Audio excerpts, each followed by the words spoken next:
Ah, ngayon, tayo magbo-vlog bukas. Eto na, tuloy-tuloy na tayo. Kasi kahapon, namamaga itong aking, ito yan. So, kaya hindi tayo naka-live kahapon. Hapon lang naman doon nag-umpisa eh.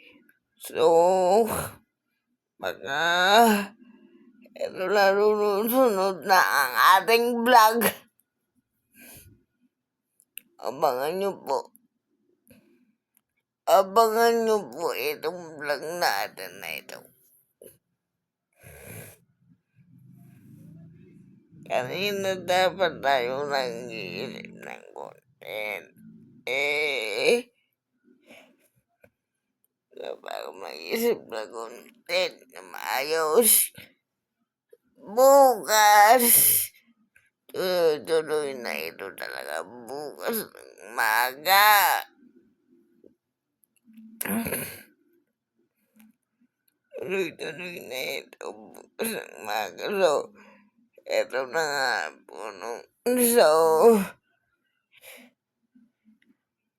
iabangan na lang po ang upload ko bukas.